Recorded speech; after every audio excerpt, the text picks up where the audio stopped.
Oke,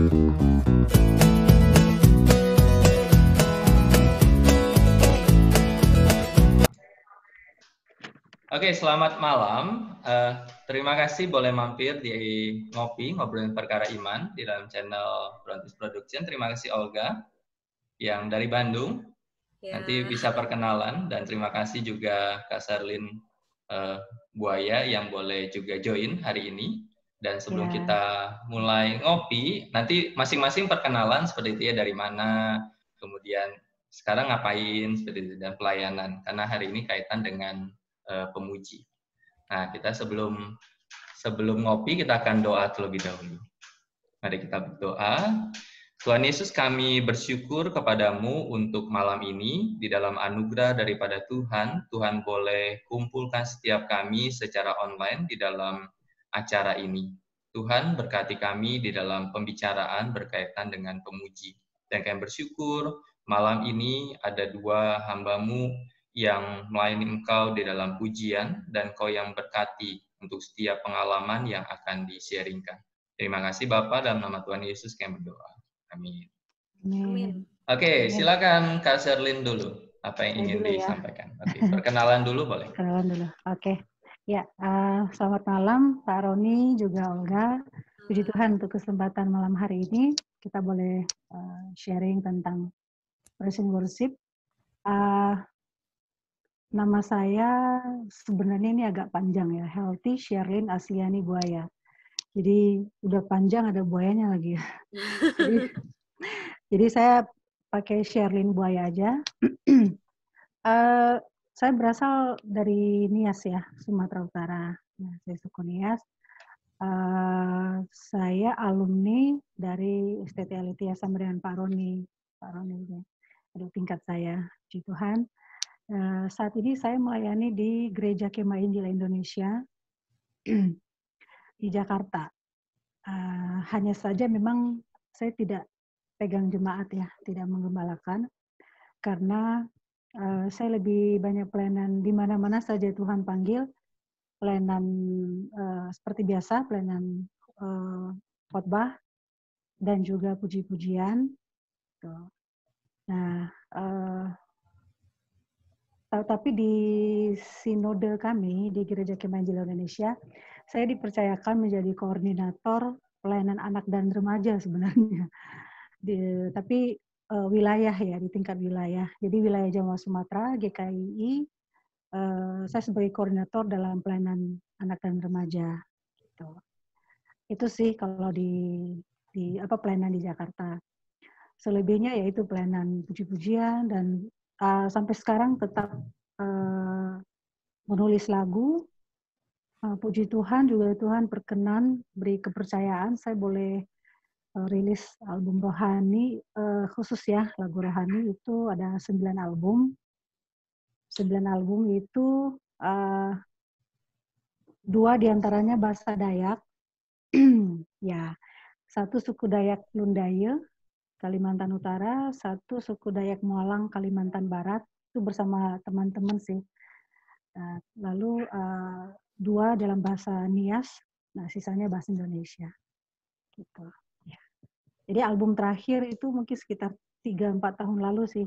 Setelah itu kan orang sudah mulai ini ya, banyak dapatnya di platform digital ya sekarang ya, online semua. Jadi pembuatan album CD itu terakhir 3 tahun lalu. Tapi sekarang saya sudah tetap terus nulis lagu, cuma sekarang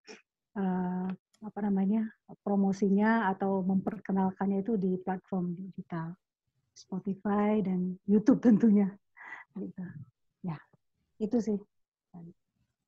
Oke, nanti baru kita tanya-tanya yang lebih dalam kenapa bahasa Dayak seperti itu ya. Itu kan menarik. Oke, silakan Olga nih perkenalan dulu, nanti baru Kak Sherlyn untuk memaparkan sebentar. Silakan. Iya, halo semuanya.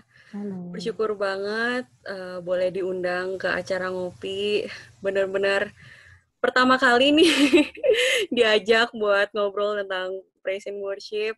Jadi perkenalkan, nama saya Olga, saya masih mahasiswa, saya kuliah di ITB, udah tingkat terakhir.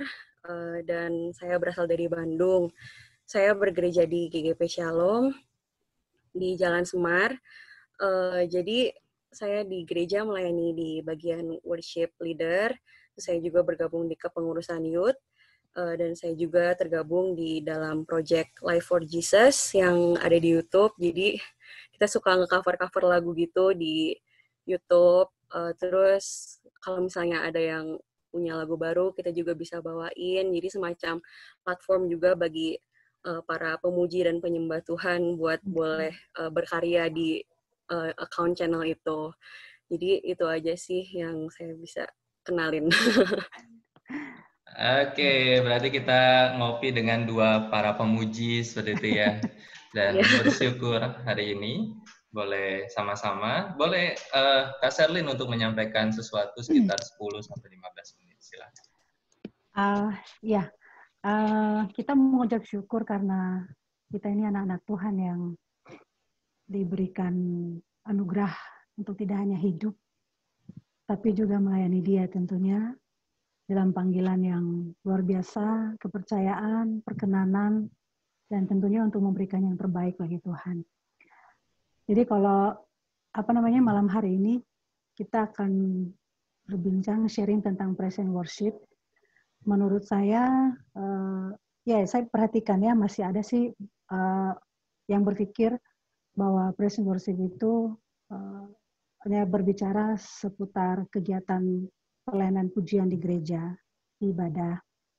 Ada juga yang masih berpikir bahwa praise and worship itu berbicara tentang lagu cepat atau lagu yang lambat. Padahal sebenarnya praise and worship itu, kata worship sendiri itu pertama kali digunakan di dalam Perjanjian Lama ya, ketika Abraham mempersembahkan anaknya Ishak ya sebagai korban kepada Allah.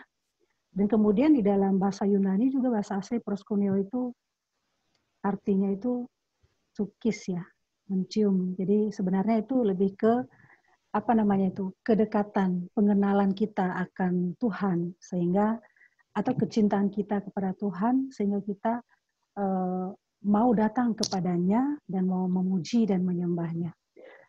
Artinya bahwa praise and worship itu sebenarnya adalah tindakan penghormatan kita, kecintaan kita, pengagungan kita kepada Tuhan sebagai Tuhan dan Juru Selamat manusia, lagi secara pribadi untuk kita, dengan yang diekspresikan dengan sikap hati yang tulus, yang jujur, dengan cara yang sesuai dengan kebenaran firman Tuhan. Itu sih sebenarnya praise and worship. Tindakan penghormatan kita kepada Tuhan yang adalah Tuhan dan Juru Selamat kita. Kemudian dasar-dasar ya, kenapa kita harus memuji Tuhan. Itu kalau kita ingat di dalam Yohanes 3 ayat 16, itu jelas sekali kita diingatkan dan juga disegarkan iman kita. Mengapa kita harus memuji Tuhan? Karena begitu besar kasih Tuhan ya dalam hidup kita, menyelamatkan kita, menjadikan kita anaknya. Dan bukan hanya mengangkat kita jadi anaknya, tapi diperkenan untuk menikmati semua berkat-Nya, kepercayaan dalam melayani Dia dan begitu banyak hal yang Tuhan sudah kerjakan dalam kehidupan kita. Jadi itu sih, sehingga itu pun didukung di dalam Mazmur 98 ya, bahwa kita itu memuji Tuhan, menyembah Tuhan itu sebagai tanda ucapan syukur kita atas karya penyelamatan yang Tuhan sudah lakukan dalam kehidupan kita. Itu satu. Yang kedua, karena kasih setia Tuhan itu yang nggak pernah habis, terus-menerus sampai hari ini. Jadi itu alasan, itu dasar kenapa kita ini akan terus memuji dan menyembah Tuhan. Jadi memang satu kepercayaan, tadi saya katakan sekali lagi anugerah. Kita dapat memuji dan menyembah Tuhan karena kita sudah merasakan karya penyelamatan Tuhan dan pemeliharaannya sampai hari ini. Jadi saat kita memuji Tuhan itu ada sesuatu yang juga kita sampaikan, ada pesan yang kita sampaikan.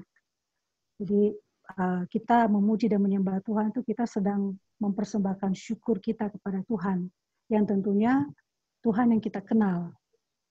Tuhan yang kita kenal ya. Dan kemudian kita juga pada saat kita memuji dan menyembah Tuhan, kita sedang memberitakan atau memasyurkan siapa Tuhan yang kita kenal.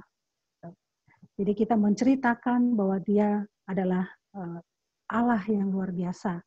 Jadi seperti di dalam Ibrani pasal 3 ayat 13 ayat 5, di sana kan dikatakan sebab itu marilah kita oleh Dia senantiasa mempersembahkan korban syukur kepada Allah, yaitu ucapan bibir kita, puji-pujian kita kepada Tuhan. Dan di bagian lain dikatakan bahwa Tuhan hadir di dalam pujian penyembahan kita. Ada kuasa Tuhan itu bertahta, sehingga itu akan, nanti mungkin kita akan bahas ya, dampak dari kehadiran kita ketika kita memuji dan menyembah Tuhan. Itu yang bisa saya sampaikan di awal, Pak Roni. Oke, berarti kalau dilihat tadi penjabarannya adalah tadi ditariknya dari Abraham seperti itu ya. Kata itu ya mungkin ya. Ya, kata worship. Ya. Kalau yang praise itu dari mana dasarnya biasanya? Proskuneo itu juga ya. Ya, jadi sebenarnya itu kisahnya itu secara ini arti dari proskuneo itu sendiri kalau saya tidak lupa ya, sejarahnya itu arti aslinya itu anjing ya yang duduk dekat tuannya dan menjilati kaki dan tangan Tuhan. Artinya itu dia benar-benar ada kedekatan gitu, dan ingin selalu dekat. Gitu. Nah, kalau kita artikan sekarang bahwa memang itu kita dengan Tuhan tuh seperti itu, bahkan lebih lebih dari itu gitu. Kita mengekspresikan kasih kita, cinta kita, hormat kita, dan pengagungan, dan rasa rindu selalu dekat dengan Bapa kita, dengan Tuhan kita, itu seperti itu. Oke, nah Olga nih, tadi kalau dari perkenalannya kan kaitan dengan jadi worship leader seperti itu. Nah, ceritakan pengalamannya nih, Kak. Ketika Olga waktu pertama kali jadi worship leader, WL kan berarti kan ya? Udah berapa tahun ini? Udah jadi WL nih? Apa ya? 4 tahun kali ya. 4 tahun. Sebelum jadi WL, suka ngisi nyanyi juga nih? Apa gimana? Mulai dari kapan? Misalkan, Olga suka nyanyi di depan orang. Nyanyi di depan orang sih mungkin dari TK gitu ya, suka guru-guru TK suka suruh saya ikut lomba nyanyi. Terus dari situ mulai saya tahu tuh kalau misalnya saya punya hobi menyanyi gitu. Jadi sampai SD, SMP, SMA, mungkin dari SMA itu udah mulai jadi singer di gereja, terus habis itu SMA akhir ditawarin buat jadi worship leader, terus sampai sekarang gitu. Oke. Nah, apakah ada beda ketika tadi ada kata hobi nyanyi, terus tiba-tiba Olga bertambah besar dan jadi WL nih? Kira-kira ada perbedaan nggak seperti itu? Perbedaan ya, sebenarnya sama-sama menyanyi, tapi mungkin hatinya yang beda kali ya. Jadi tujuan menyanyinya berbeda gitu. Jadi kalau misalnya saat jadi worship leader, pikirannya itu udah berbeda gitu, kayak ya udah fokus hanya memuji dan menyembah Tuhan. Mungkin kalau misalnya dulu masih kecil, mikirannya ya udah ini hanya sekedar hobi saja gitu. Menyanyi juga mungkin nggak pakai perasaan kali ya. Jadi kalau misalnya makin gede, makin tahu banyak pengetahuan dari Alkitab, makin kenal sama Tuhan, jadi hatinya juga keubah sendiri gitu. Jadi cara kita bernyanyi, cara kita membawakan pujian itu berbeda. Oke. Persiapannya nih sebelum pelayanan. Berarti kan kamu WL-nya di ibadah youth berarti? Iya, atau di ibadah umum? Youth. Ibadah youth ya? Di ibadah youth, ya. Itu Minggu kan ya? Iya, hari Minggu. Minggu. Gimana persiapan untuk jadi WL? Kira-kira apa yang kamu persiapkan? Kalau secara teknis sih ya, yang pasti pilih lagu dulu. Pilih lagu, terus komunikasi dengan musik, dengan singer, cocok nggak, atau flow-nya enaknya gimana nih gitu kan. Terus baru kita latihan. Biasanya kalau di gereja kami di hari Sabtu kita latihan, terus Minggu pagi juga latihan.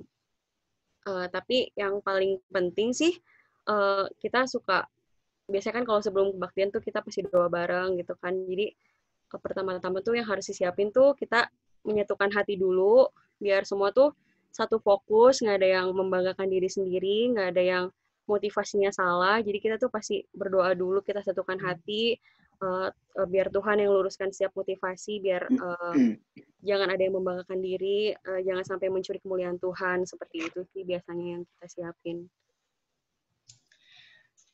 Itu persiapan itu masih dipertahankan 20 tahun ini ya. Luar biasa. Karena saya aslinya GGP Shalom, Kak Sarlin. Jadi saya baru pindah dari Bandung itu SMA kelas 3. Maksudnya setelah lulus SMA saya ke Lawang, ke Paletea. Cuman saya ingat betul-betul saya ingat GGP itu salah satunya adalah persiapannya. Doa itu bukan hanya doa 5-10 menit kan ya, maksudnya kan? Iya sih, kita kadang kalau misalnya habis hari Sabtu nih kita beres latihan, ya udah habis itu kita doa, sebelum latihan juga kita doa. Kadang kalau misalnya lagunya ada yang ngena, terus kita sambil worship gitu, seperti itu. Iya. Yang Minggu juga kalian datang jam berapa coba? Minggu sih karena ibadah mulai jam 9:30, sekitar jam 8 atau jam 7:30 udah datang. Untuk berdoa kan? Iya, untuk berdoa sekaligus ulang-ulang lagi latihan gitu. Iya. Betul. Itu masih dipertahankan luar biasa. Saya masih ingat sekali. GGP itu salah satunya. Siapanya baik ya. Iya. Oke, nah kita lanjut ya. Apakah kita hanya bisa praise and worship di gereja? Kalau misalkan di luar gereja gimana nih? Apa menjadi masalahnya nih biasanya? Kak Serlin deh. Siapa? Silakan. Ya, kita sebenarnya ini konteksnya apa ini ya? Menyanyi, memuji, menyanyi saja atau ini ya? Karena kalau menurut saya praise and worship itu kita bisa lakukan di mana saja, karena seantero hidup kita ini kan juga adalah persembahan kepada Tuhan. Kita bisa memuji, menyembah Tuhan dengan seantero hidup kita.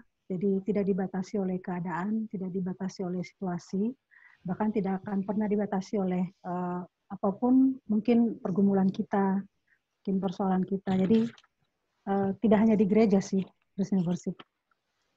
Apakah pernah ada pengalaman di mana begitu sulit di dalam sebuah pergumulan, tetapi punya kerinduan untuk praise and worship secara pribadi di luar gereja ya pastinya?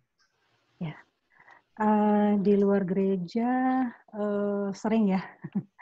Jadi kita memang harus mengakui bahwa ketika ada pergumulan yang berat, memang tidak mudah untuk kita melakukan praise and worship secara pribadi. Tentunya di rumah ya, ini saya konteksnya di rumah. Tetapi saya juga percaya dan bersyukur bahwa ketika kita mengenal pribadi siapa yang kita sembah, yaitu Tuhan kita, saya yakin kita akan keluar dari zona itu. Kita akan diberi kekuatan dari perasaan itu, dari keadaan itu, sehingga kita bisa memuji dan menyembah Tuhan dengan lepas, dengan nyaman gitu. Justru buat saya pribadi, kadang kalau saya suntuk begitu ya atau banyak pikiran, ya Roh Kudus itu selalu ada ya dalam diri kita, dan kita mau dia selalu bekerja, kita selalu peka dengan itu, dan saya selalu minta jangan situasi ini menguasai saya gitu, saya harus keluar. Maka salah satu cara yang saya buat adalah saya menyanyi dan memuji Tuhan, saya menyembah Tuhan. Nah, lagu yang saya naikkan dalam saya memuji dan menyembah Tuhan dalam situasi ini juga tidak selalu lagu slow sih, tidak selalu. Jadi hari-hari saya di rumah ada yang saya pikirkan, mungkin rasa yang mungkin buat saya tidak nyaman, kepikiran atau kecewa apapun itulah ya. Nah saya itu lepaskan itu dengan saya menyanyi. ya saya tidak selalu duduk diam, ada kalanya duduk diam kita baca firman saat duduk penyembahan. Tapi hari-hari nyanyi, cuci piring nyanyi, gitu, menyapu nyanyi, gitu kan. Kalau udah capek nyanyi, putar lagunya, diputar di Spotify atau kita di handphone kita, gitu. Jadi itu di mana saja kita bisa melakukan praise and worship. Dan dalam keterpurukan sekalipun, sebagai anak Tuhan kita sanggup, diberi kesanggupan untuk bisa tetap memuji dan menyembah Tuhan dan justru berjumpa dengan Tuhan di dalam situasi yang sepertinya sulit, tapi di situ kita bisa berjumpa dengan Tuhan. Oke. Nah, kadang ada orang itu tanda kutip malas atau sungkan untuk PW dengan kata yang seringkali membelenggu adalah fales. Fales nyanyinya maksudnya. Nah, jadi gimana nih, Olga? Kamu pernah mengalami situasi atau ketemu orang-orang yang ketika Olga jadi worship leader, misalnya berdiri di atas panggung, terus lihat teman-teman nggak nyanyi nih. Mungkin alasan mereka adalah, aduh kalau saya nyanyi ini kayaknya mengubah intonasi nada nih, atau fales. Nah, gimana? Pernah hadapi itu nggak? Mungkin kalau ada yang ngomong secara langsung ke saya sih enggak ya, saya nggak pernah dengar sih. Nah, Tapi mungkin kalau ada orang yang berpikiran seperti itu, kayaknya jangan diterusin deh kalau misalnya. Maksudnya harus mikirnya tuh praise and worship itu sebagai satu hubungan kita sama Tuhan gitu loh, bukan karena kualitas suara kita, bukan karena kita nyanyi jelek atau gimana, tapi maksudnya itu sebuah refleksi gitu hubungan kita sama Tuhan. Jadi kalau misalnya kita benar-benar sungguh-sungguh punya kemauan atau niat yang tulus buat menyembah Tuhan, pasti harusnya sih nggak kepikiran ya mau seberapa jelek pun suara kita gitu. betul. Apalagi ketika kamu PW-nya di depan youth ya sebenarnya. Youth Iya, itu kan iya. lebih, tanda kutip itu lebih santai dan lebih susah nyuruh nyanyi sebenarnya. Iya, iya, iya. Iya kan? Dengan berbagai macam alasan. Cuman tantangan kegentaran seperti apa ketika Kak Serdin atau Olga nanti bisa sama-sama jawab. Kegentaran seperti apa ketika berdiri di depan orang untuk mengajak jemaat untuk nyanyi. Tanda kutip kegentaran untuk jangan-jangan saya jatuh di dosa ini, misalkan gitu. Adakah seperti itu? Silakan, siapa dulu? Kak Sherlyn atau Olga, ayo. Siapa dulu? Kak Sherlyn dulu deh, Kak Sherlyn dulu boleh. Oke. Ya. Tantangan yang memperadabkan kita tentang kita bisa berdosa ya, ketika kita ada di depan. Ya, kita harus jujur ya, kita tidak bisa menutupi dan tantangan itu selalu ada, selalu mengganggu kita, yaitu dosa kesombongan. Yeah. Jadi sebagai pemuji, sebagai worship leader, sebagai yang selalu tampil depan menyanyi tentunya ya, ini konteks kita menyanyi memuji Tuhan, yaitu yang selalu kita aware soal itu. Dan kita bersyukur sih ya, karena kita selalu Roh Kudus tadi ya, yang selalu mengingatkan kita, memimpin kita, sehingga ketika sebelum kita tampil itu, kita sudah benar-benar persiapan yang matang, karena menurut saya melayani Tuhan dalam bentuk apapun itu sebenarnya seperti yang Olga tadi bilang, kita tidak sedang show, kita tidak sedang mempertunjukkan, oh kita ini paling bisa, kita ini hebat, kita ini suaranya bagus, bisa lagu ini, segala genre bisa, dan sebagainya. Enggak. Kita sedang menyaksikan, menceritakan tentang Tuhan yang ajaib. Nah, jadi kalau kita ingat itu, maka saya yakin pikiran-pikiran seperti itu akan hilang, akan kita tekan. Bukan kita tekan lagi, kita hilangin gitu. Nggak ada dalam diri kita. Sehingga nanti wujudnya itu seperti Olga bilang, ketika kita melayani Tuhan itu kita sudah bukan nggak sadar ya, tapi yang kita pikirkan itu adalah Tuhan. Gitu. Dan apapun yang kita lakukan itu tentunya dengan persiapan teknis yang baik, maka Roh Kudus itu akan memimpin dengan mungkin kita tidak akan bikin-bikin dan sebenarnya itu akan berdampak sekali. Ya menurut saya itu dosa kesombongan itu kita harus selalu patahkan dalam nama Yesus supaya pelayanan kita berdampak ya. Melayani dengan rendah hati. Olga gimana Olga? Ya setuju sih memang kalau misalnya sebelum pelayanan gitu ya, memang aku selalu tanemin maksudnya di pikiran terus selalu doa juga kayak it's not about me gitu, it's all about Jesus gitu kan. Jadi kayak jangan sampai saking kita terlalu sombong, saking kita merasa hebat, padahal maksudnya talenta juga Tuhan yang kasih kan. Masa buat apa kita merasa sombong kalau misalnya talentanya juga Tuhan yang kasih gitu. Jadi harus benar-benar rendahkan hati, luruskan lagi motivasinya kalau misalnya kita lagi di gereja, lagi worship leader, lagi memuji Tuhan, itu tuh bukan tentang kehebatan kita, tapi tentang Tuhan kita yang hebat. Betul. Saya pikir salah satu tantangan terbesar tim WL itu adalah kesombongan ya. Apalagi ketika lihat jemaat begitu ngikutin misalkan nyanyi dan ketika sudah turun terus ada yang bilang bagus ya mimpinnya. Itu kadang-kadang jatuh di situ. Terima kasih. Jadi kompak nih dua-dua ya. Nah, iya. Jadi memang itu konsep yang memang harus ditanamkan, kewaspadaan yang harus ditanamkan kaitan dengan kesombongan. Kaitan dengan pemuji ini, apakah betul nih statement saya ketika saya katakan bahwa makhluk yang Tuhan ciptakan itu adalah makhluk pemuji? Semua makhluk yang Tuhan ciptakan adalah makhluk pemuji. Atau hanya manusia sebagai makhluk pemuji? Siapa dulu? Mikir dulu. Silakan. Semua makhluk pemuji atau hanya manusia yang disebut pribadi yang pemuji. Betul. Ya saya pikir itulah keistimewaan manusia ya. Diberi akal, diberi hikmat, diberi hati, akal budi ya, dan kreativitas, dan hanya manusia yang mengenal isi hati Tuhan, gitu ya. Jadi mungkin itu anugerah istimewa buat manusia. Di semua manusia siapapun, tidak dilihat dia bisa nyanyi atau tidak, dia berasal dari mana, gitu kan. Manusia adalah pribadi pemuji. Hanya manusia menurut saya ya. Gitu. Oke.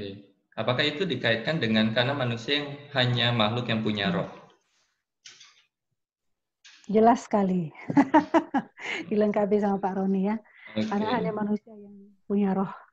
Sehingga betul. Bisa menyembah dan memuji Tuhan juga di dalam roh dan kebenaran. Betul. Olga gimana Olga? Setuju nggak? Atau kamu punya pendapat? Silakan. Menurut saya sih mungkin karena semua makhluk Tuhan pelihara, jadi mungkin semua makhluk juga bisa memuji Tuhan. Tapi mungkin yang kalau misalnya kita berbicara tentang menyembah dalam roh dan kebenaran, mungkin itu hanya manusia aja gitu. Menurut saya. Iya. Karena saya teringat itu tentang yang ini, yang Tuhan Yesus bilang ketika orang-orang suruh diem, terus Tuhan Yesus bilang, kalau mereka diam, batu-batu ini akan memuji. Nah, itu saya teringat itu di situ juga. Cuman memang kalau kaitan dengan memuji dalam roh dan kebenaran, memang hanya manusia kan, karena kaitan dengan manusia yang punya roh. Senang sekali bisa ngobrol, karena nanti baru nyanyi, terus nanti konklusi ya. Jadi konklusi tentang PW ini seperti apa? Bagaimana ya, memasuki masa pandemi ini kan semua berubah, gitu ya, aktivitas semua mungkin banyak yang berhenti dari aktivitas, dari pekerjaan, dari pelayanan. Jadi saya secara pribadi sudah tidak ada pelayanan, stop semua. Yang sudah terjadwal pun entah sampai kapan. Jadi selama setahun ini sudah tidak di planning apa-apa dulu. Nah, di situ saya merasa sebagai manusia saya merasa ini sesuatu yang sulit. Ini masa atau ini musim yang tidak mudah buat saya untuk melanjutkan. Tetapi kemudian saya ingat janji penyertaan Tuhan, dan saya percaya bahwa pada masa yang Tuhan, pada musim yang Tuhan izinkan ini pun Tuhan selalu ada pertolongannya, penyertaannya, bantuannya, itu selalu sama sebelum pandemi dan semasa menjalani pandemi dan seterusnya. Jadi itu yang saya bersyukur dan saya menuangkan kalimat-kalimat ini bahwa masa pandemi pun, kesulitan pun Tuhan punya tujuan. Tuhan punya tujuan yang besar supaya buat saya pribadi tujuannya adalah saya merenung kembali gitu, bagaimana saya dengan Tuhan, lalu bagaimana saya ke depannya, bagaimana masa depannya, apa yang harus dilakukan, apa harus di planning dan sebagainya. Dan ternyata ketika kita menemukan hati Tuhan itu di masa pandemi ini, itu sudah nggak ada rasa takut. Kita hanya beriman kepada Tuhan dan terus melakukan apa yang terbaik yang kita bisa. Dan pada kenyataannya, pada gilirannya Tuhan pelihara sedemikian rupa. Apa yang saya takutkan itu tidak terjadi.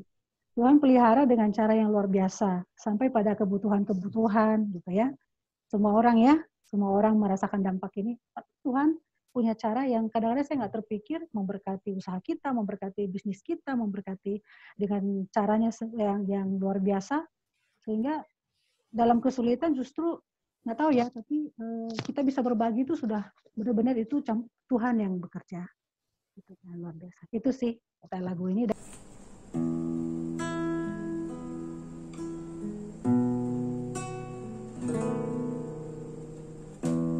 Banyak yang kau perbuat di dalam hidupku,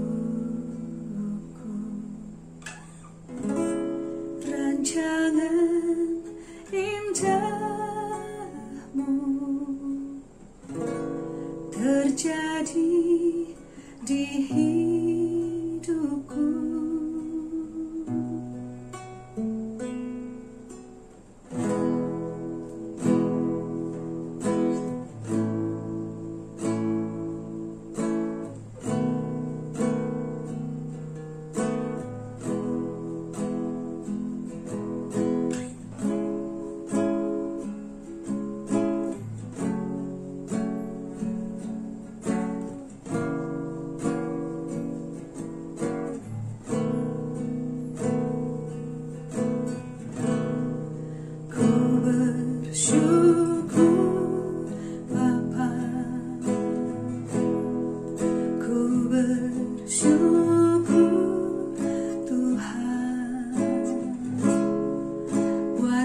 Kasih setiamu di dalam hidupku, ku bersyukur, ku bersyukur Bapa, ku bersyukur Tuhan, buat kasih setiamu di dalam hidupku, ku bersyukur Tuhan.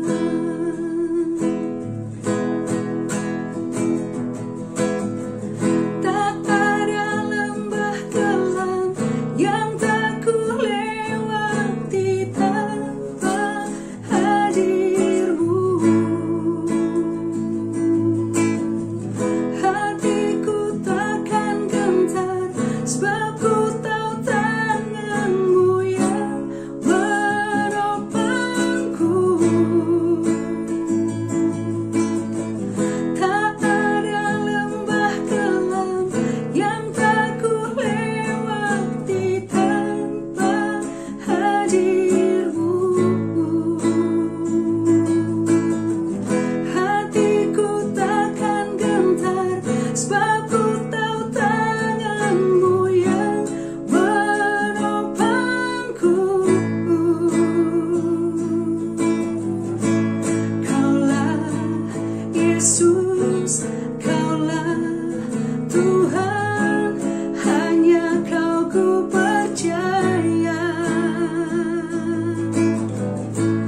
Nah, kita akan konklusi kira-kira apa yang bisa dikatakan oleh Kak Sherlyn dan nanti oleh Olga ketika bicara tentang praise and worship. Silakan. Siapa dulu? Kak Sherlyn dulu boleh. Oke. Praise and worship, gitu ya. Mana tadi catatan saya?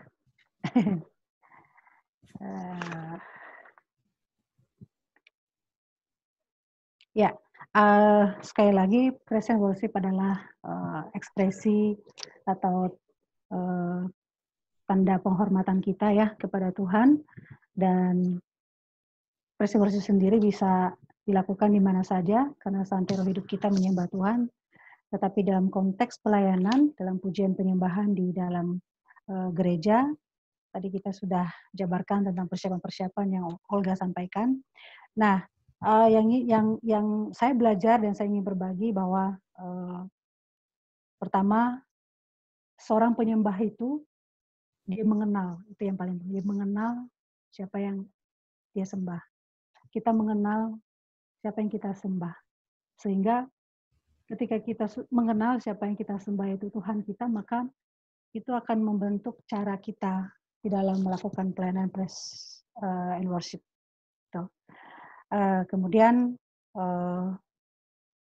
seorang penyembah juga itu adalah seorang yang yang tidak hanya mempersembahkan atau melayani sesuai dengan tugas tanggung jawabnya sebagai pemuji, sebagai WL, tapi dia adalah seorang juga yang menjadi terang di dalam kehidupannya sehari-hari. Artinya praise and worship itu atau seseorang yang melakukan praise and worship adalah seseorang yang hidupnya sama, baik di atas panggung dan juga dalam kehidupannya hari sehari-hari. Jadi ada integritas dalam kehidupan sehari-hari. Dan saya mengutip perkataannya Frankie Kuncoro, boleh ya? Karena kita belajar juga dari mereka. Dia mengatakan bahwa penyembah itu tidak lahir di panggung. Penyembah itu lahir dari tempat tersembunyi, yaitu dengan ketika dia punya hubungan yang dekat dengan Tuhan. Praise and worship, para WL tidak lahir di panggung. Kita yang menyanyi, melayani pujian tidak lahir di panggung. Kita lahir dari penyembahan kedekatan kita dengan Tuhan di tempat yang tersembunyi dengan Tuhan. Dan saya juga bersyukur dan terus belajar bahwa ketika kita melayani di dalam praise and worship, di dalam gereja tentunya, maka satu hal yang kita ingat bahwa melalui pelayanan itu harus berdampak, dan dampaknya itu harus nyata ya. Ada sesuatu yang terjadi. Kalau menurut saya secara pribadi bahwa kita sendiri yang melayani dalam praise and worship, kita dan bertumbuh dalam hal apa? Dalam mengasihi Tuhan. Demikian juga orang yang kita layani. Itu tentunya sebagaimana firman Tuhan berkata bahwa Tuhan bertata di atas puji-pujian. Maka itu pun akan bisa berdampak dalam kehidupan jemaat yang kita layani, mereka juga akan bertumbuh di dalam kasih kepada Tuhan. Jadi itu. Sehingga kita selalu peka, kita selalu melihat bagaimana kerohanian kita, bagaimana dampak pelayanan kita. Jadi ya seperti Olga bilang tadi, bukan sesuatu yang rutinitas, bukan sesuatu yang ini sesuai dengan jadwal, pokoknya kita lakukan apa saja yang sudah dijadwalkan, pokoknya sudah beres, tidak. Pastikan kita yang melayani sebagai WL atau melakukan praise and worship, seorang penyembah, kita bertumbuh juga dalam kasih pada Tuhan, dan orang yang kita layani jemaat kita juga bertumbuh di dalam pengenalan akan Tuhan. Jadi itu dari saya sih. Dan di dalam Roma 12 ayat 1, mungkin saya boleh sedikit sampaikan yang juga selalu saya ingat sekali, bahwa persembahan atau persiapan kita dalam melayani Tuhan sebenarnya itu kekudusan hidup. Itu saja dari saya. Oke, terima kasih Kak Sherlyn untuk konklusinya. Sekarang Olga, konklusinya tentang praise and worship, silakan. Jadi menurut saya praise and worship itu bukan hanya sekedar kita menyanyi, tapi itu hubungan kita sama Tuhan. Jadi kalau mungkin dari praise kita memuji akan perbuatan Tuhan, dan kita worship kepada pribadi Tuhan, kita nggak bakal bisa melakukan itu semua kalau misalnya kita belum kenal, kita belum dekat sama Tuhan. Dan khususnya bagi pelayan mimbar, jangan menyombongkan diri karena kehebatan kita, karena skill kita, tapi ingat selalu kalau talenta yang talenta kita itu adalah Tuhan yang kasih. Tapi jangan juga kita jadi hanya sembarangan memuji Tuhan, karena skill juga merupakan salah satu bentuk tanggung jawab kita terhadap talenta yang Tuhan udah kasih. Jadi harus selalu satukan hati, harus selalu merendahkan diri karena bukan kita yang hebat, tapi Tuhan yang hebat. Ya. Yes. Oke, terima kasih banyak. Saya pribadi mendapatkan banyak berkat ketika bicara tentang praise and worship karena kita ngobrol dengan orang-orang yang terjun langsung di pelayanan ini. Olga ataupun Kak Sherlyn, dan biarlah terus jadi para pemuji-pemuji Tuhan dimanapun Tuhan kasih, seperti itu ya, tempatkan di Jakarta, di Bandung, dan siapa tahu Olga ke Karawaci. Oke, nah kita akan tutup ngopi kita. Terima kasih banyak dan kita akan doa untuk mengakhiri acara ngopi kita. Mari bersama-sama kita akan berdoa. Tuhan Yesus, terima kasih untuk hari ini ketika kami boleh mengobrol dengan Kak Sherlyn dan Olga. Tuhan berkati di dalam pelayanan mereka menjadi orang-orang pemuji di hadapan Tuhan dan membawa jemaat Tuhan menjadi pemuji di hadapan Tuhan. Bukan karena kuat dan mampu mereka, bukan sekedar karena talenta, karunia, tetapi hanya karena anugerah Tuhan yang menolong mereka selama ini dan menolong mereka ke depan. Berkati Kak Sherlyn, berkati Olga di dalam pelayanan-pelayanan selanjutnya. Terima kasih Bapak, di dalam nama Tuhan Yesus kami berdoa dan bersyukur. Amin. Amin. Terima kasih banyak. Thank you. Terima kasih. Terima kasih. Roni, Olga. Iya. Terima kasih Koroni. Halo rekan-rekan semua. Terima kasih sudah menonton video ini. Jangan lupa untuk subscribe, like, dan share. Tuhan Yesus memberkati.